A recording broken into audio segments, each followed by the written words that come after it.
Hello everyone, आज 12 अगस्त 2025 की हम द हिंदू की इम्पॉर्टेंट न्यूज़ को कवर करेंगे। तो हमारी न्यूज़ रहेंगी। सबसे पहले तो गूगल एंटी ट्रस्ट मामला जो है यूएसए में, इस पर 2 केस अभी दर्ज किए गए हैं हाल ही में, कुछ पिछले सालों में। उसको हम डिटेल में देखेंगे। उसके बाद फ़िलिस्तीन को मान्यता देने की बात हो रही है और जैनजी के द्वारा नुशु एक प्रकार की लिपि है जो कि चीन में यूज़ की जाती है, उसका पुनरुत्थान करने की बात हो रही है, या फिर उनके द्वारा उसको दोबारा से रिक्रिएट किया जा रहा है, उसको रीडिंग हो रही है उसकी। उसके अलावा जो इनकम टैक्स बिल है भारत का 2025 का, उसको पारित कर दिया गया, उसके बारे में देखेंगे। तो फर्स्ट न्यूज़ है, what will be the impact of Google anti trust case, यानी कि इसके क्या क्या इम्पैक्ट पड़ेंगे। सबसे पहले मामला समझ लेते हैं।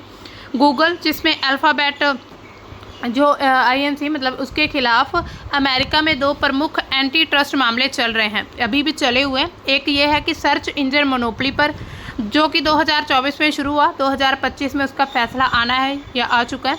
और दूसरा जो है डिजिटल विज्ञापन है, यानी कि एड टेक है, जहां पर जो अप्रैल 2025 में US कोर्ट ने गूगल को जो ओपन वेब डिजिटल विज्ञापन है, यानी कि जब हम ओपन करते हैं गूगल वेब को तो उस पर काफ़ी सारी एड्स आ जाती हैं, तो विज्ञापन बाज़ारों में उसको अवैध मोनोपोली बनाए रखने का दोषी ठहराया है गूगल को। तो ऐसे में मतलब आरोप लगे गए हैं गूगल पर कि उसने जो प्रतियोगी हैं उनको दबाया, जैसे कि एप्पल के साथ जो डिफ़ॉल्ट सर्च डील की थी उसने, जिसमें $20 बिलियन 20 से $28 बिलियन सालाना की बात हुई थी, और जो प्ले स्टोर पॉलिसी है उसके ज़रिए अब मतलब गूगल पर आरोप लगाए जा रहे हैं।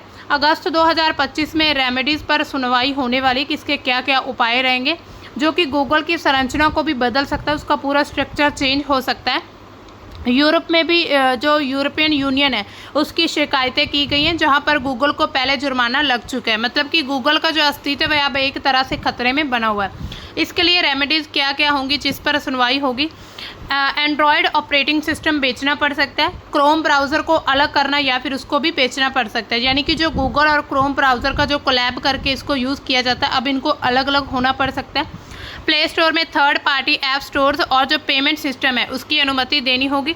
सर्च डेटा शेयरिंग या फिर AI ओवर यूज़ में बदलाव हो सकते हैं। ये जो उपाय हैं गूगल को ब्रेकअप कर सकते हैं, यानी कि अलग अलग पार्ट्स में तोड़ सकते हैं, लेकिन DOJ के आंतरिक विवाद जो है जिसमें लीडरशिप चेंजेस से देरी हो सकती है, यानी कि इन सभी चेंजेस तो किए जा सकते हैं लेकिन इनमें भी काफ़ी देरी देखने को मिल सकती है।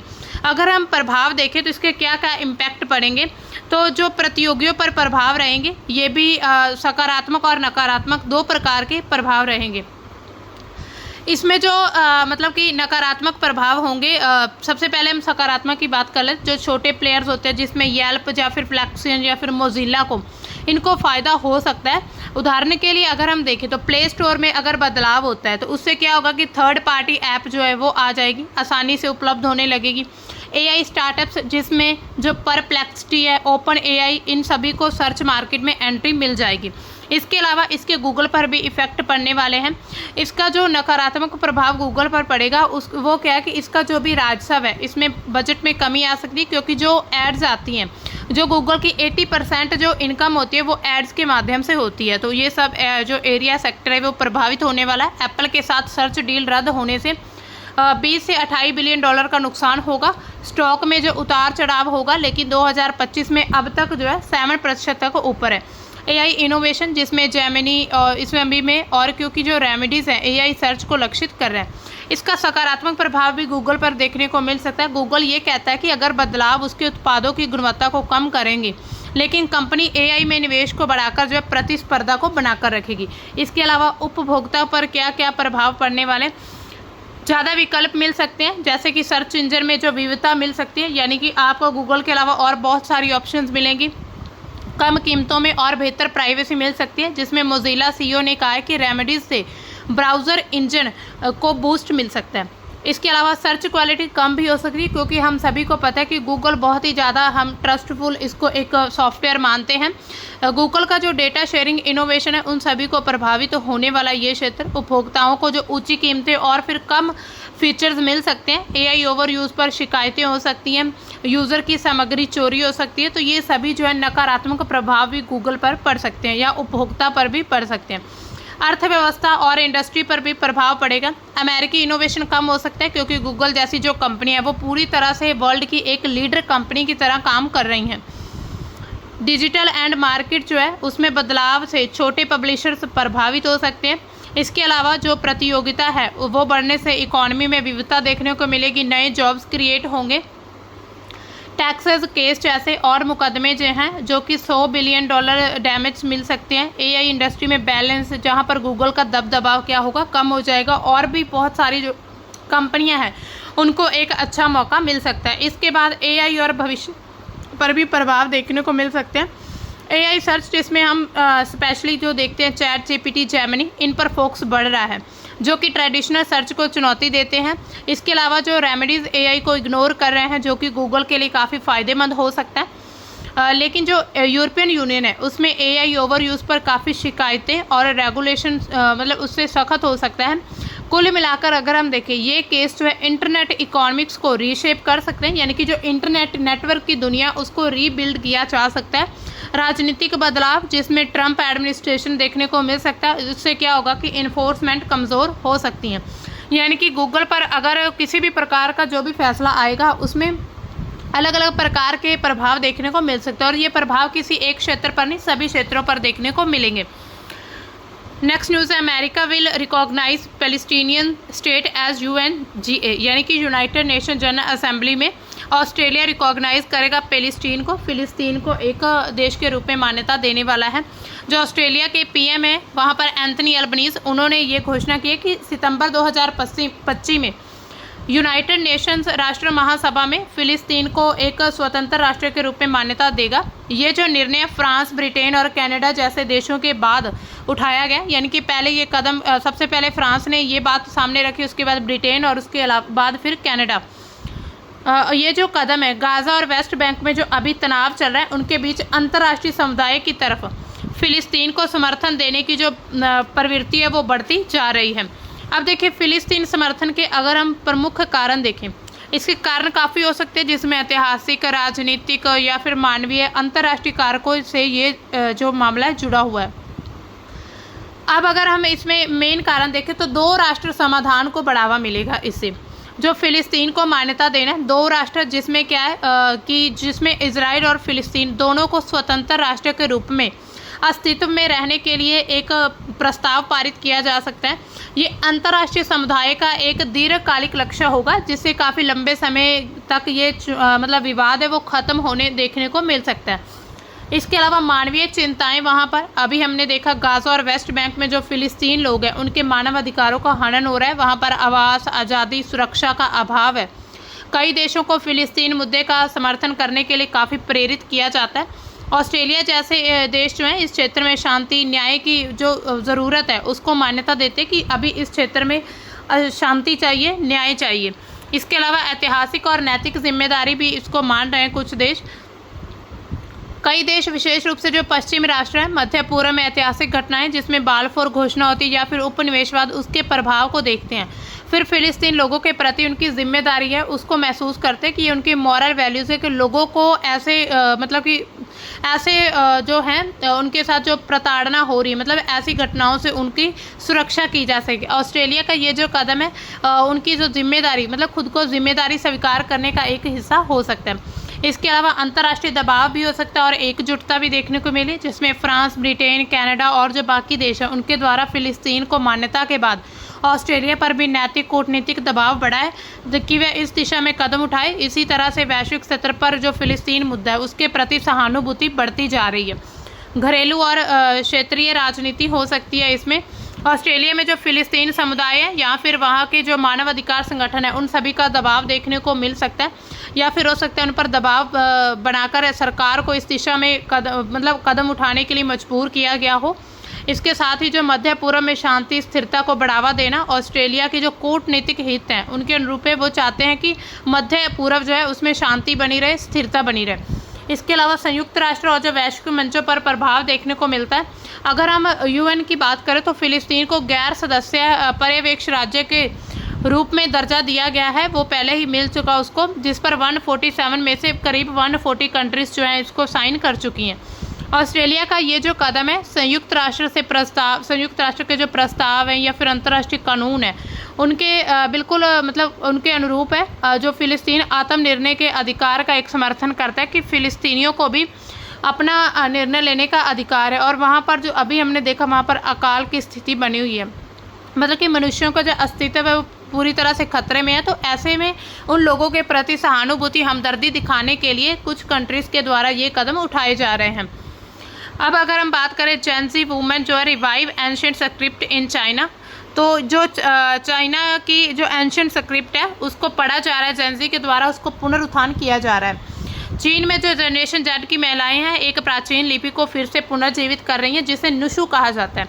यह जो लिपि है महिलाओं द्वारा बनाई गई एक गुप्त लेखन प्रणाली है, यानी कि इसको सीक्रेटली लिखा जाता है, जो कि ताकत और बहनचारे का एक प्रतीक बन गई है। जैसे भाईचारा होता है वैसे ही बहनचारा होता है। नुशु क्या है? नुशु का अर्थ है कि महिलाओं की लिपि। लगभग 400 साल पहले ये यहाँ पर देखी गई थी। अब ये चीनी अक्षरों से ये काफ़ी अलग है। इसके अक्षर कम चौकोर हैं और पतले होते हैं, जैसे कि विलो के पत्ते होते हैं।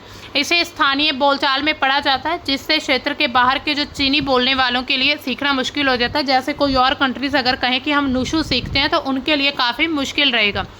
इसके इतिहास की अगर हम बात करें तो ये जो लिपि है मध्य चीन के हुनान प्रांत के जियांगयोंग काउंटी में उत्पन्न हुई थी, जहाँ पर महिलाओं को स्कूल जाने की अनुमति नहीं थी। फिर पुरुष प्रधान समाज था उस समय पर, और महिलाओं ने इस गुप्त रूप से तैयार किया था ताकि अपनी भावनाएं एक दूसरे के साथ शेयर कर सकें। बीजिंग की जो सिंघुआ यूनिवर्सिटी है उसकी प्रोफेसर झाओ लिमिंग, जो कि 40 वर्ष से नुशु का अध्ययन कर रही थी, यानी कि स्टडी कर रही, उन्होंने ये कहा है कि उनके कार्यों ने इस अन्याय के खिलाफ चीख पुकार मचाई है। महिलाओं इसे पत्रों, गीतों और कढ़ाई में इस्तेमाल करती थी, जिससे अपनी बहनों से अपनी बातें साझा कर सकती थी, अपने दुख सुख बांट सकती थी, क्योंकि उस समय पर उन्हें किसी भी सार्वजनिक प्लेस पर इतना इकट्ठा होने का अधिकार नहीं था। अगर स्कूल जाती तो स्कूल में बातें कर लेते। तो इसी तरह उन्होंने एक गुप्त लिपि बनाई थी जिसको नुशु कहा गया है। इसका उपयोग कैसे होता था? महिलाएं जो है नुशु का उपयोग गुप्त संचार के लिए, यानी कि सीक्रेट कोई भी बात हो उसके लिए करती थी। 21 वर्षीय छात्रा थी एक पान शेंगवेन, वो कहती हैं कि हमारे लिए एक अभ्यारण्य बनाता है। हम अपनी सोच व्यक्त कर सकती हैं, बहनों से अपना विश्वास साझा कर सकती हैं, कुछ भी बात कह सकती हैं। जियांगयोंग की जो मूल निवासी हैं युजुआन, वो कहती हैं कि उनके बचपन में नुशु रोज़मर्रा की ज़िंदगी का हिस्सा थी, कि जब वो बचपन में मतलब जब वो छोटे थे तो रोज़मर्रा की ज़िंदगी यानी कि डेली वो नुशु का यूज़ करती थी। लेकिन अब ये धीरे धीरे ख़त्म होती जा रही है। गिरावट क्यों हो रही है इस लिपि में? आधुनिकीकरण की वजह से, शिक्षा में बदलाव होने की वजह से और क्षेत्र का जो अलगाव है वो कम होने की वजह से नुशु का उपयोग कम हो गया। लेकिन अब फिर से इसको दोबारा से पुनर्जीवित किया जा रहा है। तो चीन की जो जेन ज़ी जो महिलाएं हैं नुशु को अपनाकर इसे राष्ट्रीय स्तर पर काफ़ी फेमस बना रही हैं। इसको लोकप्रिय बनाने की एक प्रक्रिया चल रही है। शियाओंग यूनशु ऐप पर भी, ये एक ऐप है चाइनीज़, उस पर नुशु हैशटैग को काफ़ी मिलियन से, यानी कि 73 मिलियन से ज़्यादा बार देखा गया है। ऐसे हैशटैग करके सोशल मीडिया के थ्रू इसको इंटरनेशनल लेवल पर सामने लाने की बात हो रही है, जहाँ पर युवा महिलाएं टैटू और अन्य आधुनिक कार्य भी साझा करती हैं। जियांगयोंग के में जो वर्कशॉप है उस ऐसी वर्कशॉप आयोजित हो रही है जहाँ पर सैकड़ों लोग सीखने वाले आते हैं। 22 वर्षीय जो कैक्सिन है वो कहती हैं, ये भी जेन ज़ी हैं, कि यह महिलाओं की अनोखी एक लेखन प्रणाली है जो इसे काफ़ी विशेष, काफ़ी स्पेशल बनाती है। छात्रा हे जिनपिंग कहती हैं कि जब ब्रश कागज़ को छूता है तो एक तरह की ताकत आप में बहती है और इसे लिखना गहरी शांति लाता है। यानी कि वो कहती है कि ये जब लिपि हम लिखते हैं तो इससे हमारे मन को गहरी शांति मिलती है। सरकारी रूप से जो नामित वारिसों में से एक है युआन, नुशु सिखाती हैं और अपनी गैलरी में कान की बालियां, शाल जैसे सामान भी बेचती हैं, जिस पर नुशु प्रिंट होते हैं। यानी कि अब इस लिपि को बहुत ज़्यादा बढ़ावा दिया जा रहा है चीन और बाकी इंटरनेशनल लेवल पर। तो हर एक चीज़ पर इस लिपि का यूज़ हो रहा है। ये जो कला है छात्रों के बीच काफ़ी लोकप्रिय है। पुरुष जैसे कि 23 वर्षीय एनिमेशन छात्र जो ताओ युक्सी सांस्कृतिक विरासत के रूप में इसका यूज़ कर लें, इसको सीखने के लिए कि हम अपनी संस्कृति को बचाकर कैसे रख सकते हैं। अब हमारी जो नेक्स्ट न्यूज़ है कि जो इनकम टैक्स बिल 2025 वो पास हो चुका है लोकसभा में। तो जो 11 अगस्त 2025 को आयकर विधेयक 2025 पारित हुआ, जो कि 1961 के आयकर अधिनियम को प्रतिस्थापित करने के लिए, यानी कि 1961 का जो आयकर अधिनियम था अब उसको यानी कि उसकी जगह पर एक नया आयकर विधेयक पारित कर दिया। इस विधेयक में जो कर अधिकारी उनके अधिकारों में वृद्धि की गई है। कुछ विवादास्पद प्रावधान भी शामिल है, विशेष रूप से डिजिटल प्राइवेसी के क्षेत्र में अधिकारियों के अधिकारों की वृद्धि की गई है। डिजिटल पहुंच का विस्तार हुआ है। ये जो अभी बिल पारित हुआ है इसमें जो क्लॉज 247 शामिल है, जो कि कर अधिकारियों को वर्चुअल डिजिटल स्पेस जैसे कि व्यक्तिगत ईमेल, सोशल मीडिया और जो बाकी ऑनलाइन प्लेटफॉर्म है उस तक पहुंचने की अनुमति देता था, यदि करदाता सहयोग नहीं करता है। हालांकि अगर इस संशोधित जो विधेयक है इसमें डिजिटल स्पेस शब्द को हटा दिया गया, लेकिन कंप्यूटर सिस्टम की परिभाषा इसमें रखी गई है। इसका मतलब है कि जो भी एम्प्लॉई या अधिकारी अभी भी पासवर्ड को बाईपास करके व्यक्तिगत ऑनलाइन खातों में जैसे कि बैंकिंग ऐप्स और जो ट्रेडिंग प्लेटफॉर्म है इस तक पहुंच सकते हैं। यदि उन्हें चोरी का संदेह हो तो ऐसे ऐप्स यूज़ कर सकते हैं। 1961 का जो अधिनियम है उसमें पहले से ही अधिकारियों को व्यापक भौतिक खोज और जब्ती की शक्तियां प्राप्त की गई थी, उनको दी गई थी। ये नया जो विधेयक है इन शक्तियों को डिजिटल क्षेत्र तक विस्तारित करता है, जिसे गोपनीयता के लिए खतरा माना जा रहा है। ये जो है विशेष रूप से एक चिंताजनक है, क्योंकि व्यक्तिगत और वित्तीय डाटा तक पहुंच को आसान बनाता है। इसके अलावा जो अन्य प्रमुख बदलाव किए गए, ये कर प्रणाली का सरलीकरण करता है। विधेयक में 536 धाराएं हैं और 23 अध्याय हैं, जो कि 1961 के अधिनियम की 800 से अधिक धाराओं से कम है। यानी कि जो पहले 1961 का अधिनियम था इनकम टैक्स बिल, उसमें 800 धारा थी और अभी जो है 536 है। इसका उद्देश्य है कि कानून को सरल करना, स्पष्ट करना और जो कम विवादास्पद बनाना है। इसके अलावा करदाता को भी राहत मिली है। देर से जो रिटर्न यानी कि ITR भरते हैं उस पर रिफंड की अनुमति, अनजाने और गैर अनुपालन के लिए दंड माफ़ी और 0 TDS प्रमाण पत्र की सुविधा भी रखी गई है कि अगर किसी से डिले हो जाता है ITR भरने में तो उसको माफ़ी मिल सकती है। डिजिटल प्रक्रियाएं क्या है? मूल्यांकन और जो अनुपालन प्रक्रियाएं फेसलेस और डिजिटल प्रथम होंगी, जिससे पारदर्शिता बढ़ेगी और फिर भ्रष्टाचार कम होगा। गैर लाभकारी संगठनों के लिए राहत हो सकती है, जैसे कि धर्मार्थ ट्रस्ट होते हैं उन पर जो प्रतिबंध है उनको हटाया गया है और अनाम दान पर छूट को 1961 के अधिनियम के अनुरूप किया गया है। यानी कि जो गैर जिनसे कोई लाभ नहीं होता है तो उनके लिए भी अब इनकम टैक्स में उन्हें छूट दी गई है। इस पर कुछ विवाद और आलोचना भी बनी हुई है। ये जो अभी पारित हुआ है बिल, इस पर पहला विवाद तो ये है कि ये किसी बिना बहस के पारित किया गया है। विधेयक को केवल 3 मिनट में बिना किसी बहस के पारित कर दिया गया है, जबकि जो विपक्ष बिहार में मतदाता सूची संशोधन के मुद्दे पर विरोध कर रहा था तो यहाँ पर उनके पीछे से इस विधेयक को पारित कर दिया गया। इससे पारदर्शिता और जवाबदेही पर सवाल उठते हैं कि अगर आप इस चीज़ को मतलब सही से लेकर आएँ अपने अकॉर्डिंग, तो इस पर ट्रांसपेरेंसी होनी चाहिए, जवाबदेही होनी चाहिए। इसमें प्राइवेसी की चिंता भी है। डिजिटल खाते तक पहुंच के प्रावधान को गोपनीयता के उल्लंघन के रूप में देखा जा रहा है कि अगर डिजिटल खातों में पहुंच हो जाती है तो जो प्राइवेसी है उसका उल्लंघन हो सकता है, क्योंकि ये अधिकारियों का जो व्यक्तिगत डेटा है उसमें हस्तक्षेप देने की भी अनुमति देता है कि आप व्यक्तिगत डेटा में हस्तक्षेप कर सकते हैं। तो दोस्तों ये थी हमारी आज की न्यूज़। इसमें जो हमने इनकम टैक्स बिल को लेकर अभी बात की उसमें मतलब काफ़ी अभी बातचीत बाकी है, वो हम कल की न्यूज़ में उसको कवर कर लेंगे और आने वाले समय में हो सकता है उस पर विवाद भी देखे जा सकते हैं। जो भी आगे अपडेट आएगी उसको हम लेकर आ जाएंगे आपके सामने। तो आज के लिए इतनी ही न्यूज़ थी, तो मिलते हैं हम अपनी कल की न्यूज़ के साथ। तब तक के लिए बाय, थैंक्स फॉर वॉचिंग।